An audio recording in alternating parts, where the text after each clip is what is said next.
Everything we do here at James Project focuses on caring for vulnerable women and children because we believe that's the call that God has placed on every one of us as Christians.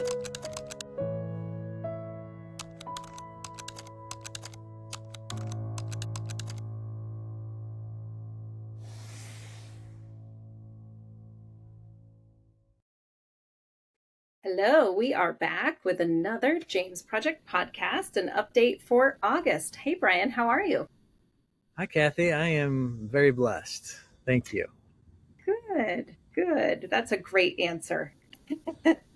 You guys just got back from Guatemala not long ago. We did. We've been back for a week and hit the ground running, getting ready for our golf tournament, but we had a great time as always and lots to report. So Great. Let's do this. Okay, what do we got?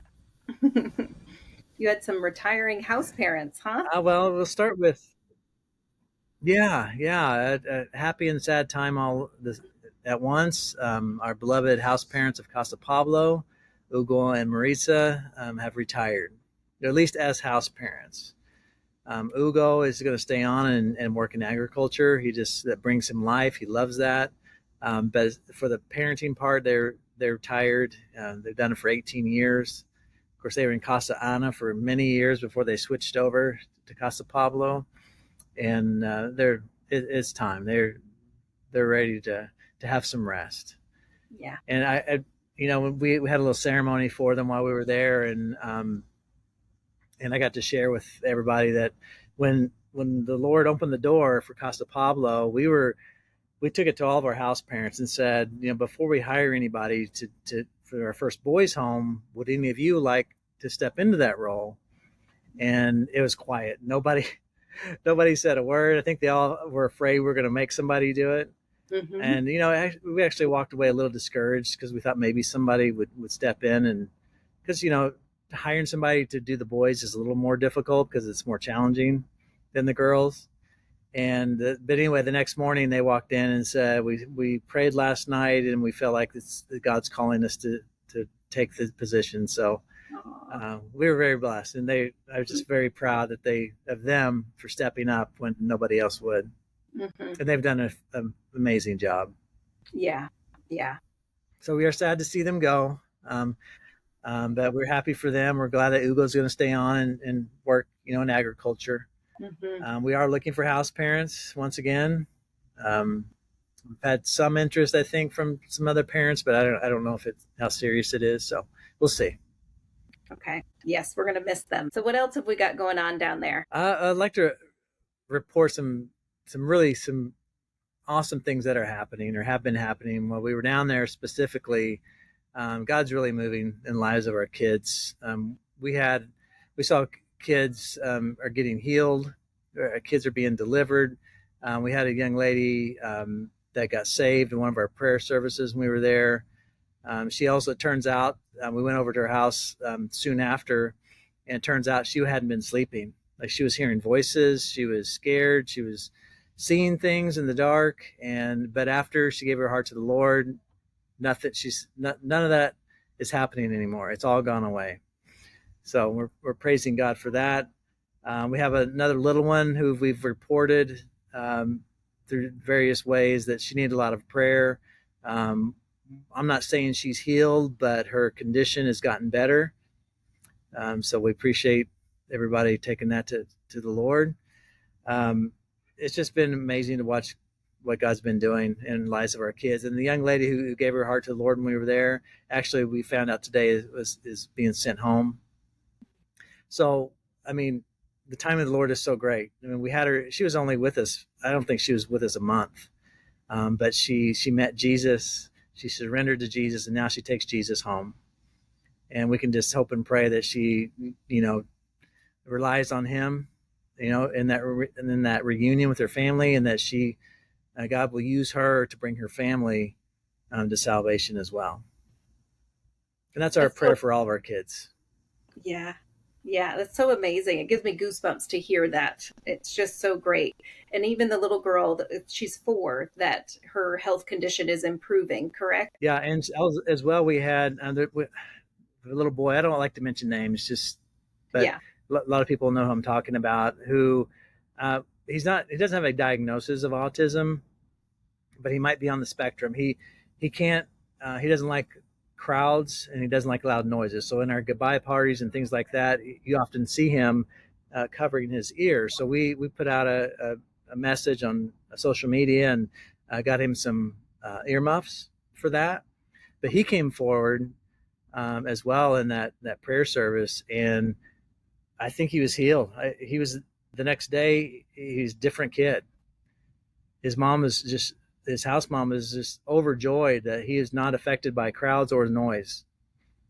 And so we praise God for that. And that particular house mom, we prayed for her because she had it for 10 years. She's had pain and a lack of mobility in her ankle.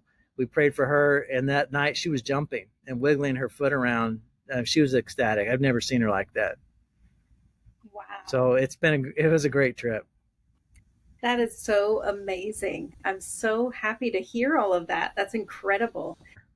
So it's just amazing to hear of so many miraculous things happening down there. Like, God is still a miracle working God. And I know we shouldn't be surprised, but we are, and it's always amazing. And he's probably going like, why are you surprised? He is amazing. He's never ending. He doesn't change. He's always the same. And sometimes we get caught up in, distractions, I suppose, and we don't look, to see what he's doing. I know. And so, I love reporting these things, but there's things that happen all the time that I don't even know about that are miraculous. Yeah. Yeah. Those are some exciting ones, though. Definitely. Yes. All right. What else is going on? So on the technology front, there's a couple of things to report. Our James Project app is up and live. Mm-hmm. That's been pretty fun to share and to play around with. So thank you, Cathy, for your part in helping get that done. Appreciate it. Technology is not my thing, so any help from anybody, it's greatly appreciated. But along those same lines, we also now have a Venmo account.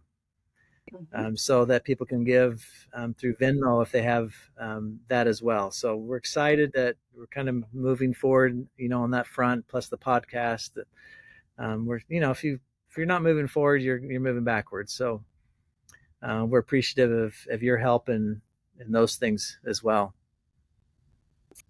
Yeah, I'm not super techie, but I'm happy to help in any way I can. So. And I know other people are as well. Ben's been great. Yeah. So who knows what else we'll move towards in the future, but we just want to make everybody's experience, good. And, we try to do everything with excellence, and we're not always capable of doing that. But if we can make things easier, we certainly will. Yes. Yes. And moving forward in the technological space is a good thing because it helps more people to hear about what God is doing down there. We're about getting people's hearts moved by James 1:27 and caring for widows and orphans. So, but yeah, we need that next generation to step up and do the same. Yeah. Following their parents' and grandparents' footsteps. Mm-hmm. Yeah. Keep the momentum of God's work going. Yes. All right. And speaking of that, what else have we got going? What else is he doing down there? Well, I'll give you a Village of Hope update. As we speak, they're digging out the septic for the first triplex, and we are still waiting. So when you get government involved with anything, sometimes it can be very slow. So we are waiting on electricity through the government. We got the private part handled. Now we're waiting on the government. But I always hesitate giving deadlines or speculate on when something's going to open because you just never know, especially in Guatemala. There's always things that come up. So we had said maybe beginning of August to open the first triplex. Now it's possible the end of August. But we met with Rudy and Lorena when we were there. There's something that came up we hadn't considered is who's going to move in first. So I know Rudy's and Lorena have been working with different women. Some have children, some don't. Who's a good candidate to move in because it's going to be pretty strict guidelines as to who can, because it's not just a come live here for free and do nothing kind of situation. It's come here, grow, learn, and become self-sustainable. And so what we learned in this meeting with them is that a lot of the ladies have kids in school. And if they move from where they are now, it'll disrupt their school year. It's not like in the States where you can move pretty easily from school to school. Down there, it basically, they would lose the rest of their school year. Wow. And so their school year runs from January through November 1st. And so it's close to the end of the school year for them. So they may be waiting until November, December to actually move in. So we may be ready for people at the end of August, but the people may not be ready, if that makes sense. Yes, that makes sense. And it's if better there's a widow who doesn't have kids or has older kids or something, that can make it work, then we will. But we don't want to force anybody we don't make things harder on them than we can. So that makes sense. And make sure it's ready when they are. Yeah. Okay. What else you got? Okay, so our team season is pretty much wrapped up. We're off until middle of, the 15th. We have a team coming down this month. And then from now until the end of the year, we have 7 teams on the calendar. Okay. From North America, from the States, from Canada. But on our team's calendar, we have a lot of weekends. We have local churches or churches from Guatemala City that come and do weekend activities. So there's still not a lot of downtime as far as visitors, but as far as a week, Saturday to Saturday team, it has slowed down. And again, we've got seven teams for the rest of the year. It's been a very blessed year in that regard. That's wonderful. Also, while we were there, we got to witness a graduation ceremony, I guess you could call it, and a taste testing. So our kids who went through a baking class, this was like the 3rd level, I believe, of the class. They got to present a dessert and receive their little diploma or certificate, whatever, that's proper terminology. I'm not sure. But anyway, that thing that we've been talking about, that if they leave us, they can walk into a bakery and say, I've had this training. I can work for you. I'm qualified, and get a job. So we're thrilled. And the girls were so thrilled to be able to go through that process. And the desserts were incrediable. I was very impressed. That's wonderful. That's so exciting for them. And what a great accomplishment. They must feel wonderful to have been able to do that, to participate. Yeah. And you could see it on their face. I mean, they were so proud and so excited, and that feeling of accomplishment that they have, knowing that, hey, I can go get a job. Mm-hmm. Yeah. Such a great thing that you do. It's not just about taking care of them in the homes. It's about providing them an opportunity for their future. That is really, really wonderful. What else is going on? So we've talked about needing social workers and psychologists. We interviewed somebody when we were there, and there's another. I think we have two people to hire as social workers. And I heard recently, since we've been back, that there's a psychologist that's in our scope that we might be able to hire as well. We're just having to become creative in how we're getting some of these people. So it's going to look a little differently. Like I think the psychologist, if she comes, will actually live on site, at least for a while, because people don't want to move from Guatemala City to Monjas. And so we've tried to offer some incentives to get people out. And so hopefully this will work. We'll see. Yeah, it's always good to think outside the box when you're in a position like that, where it's a really hard sell, because Guatemala City and Monjas are 2 very different places with very different amenities. So I understand why it must be hard to get them to relocate. It's a real challenge. Yeah, to say the least. So because we haven't had the full staff that we need, we've had to cut back on our numbers. So we're down, instead of being up around 112, we're at about 100, because we have to have a certain ratio of social workers and psychologists to child. And so since we haven't had those people in place, we've had to cut back a little bit, which means we can't help more kids. So hopefully getting these 2 to 3, maybe 4 people hired will solve that problem. Well, that's good. I hope so. And how are the golf tournaments going?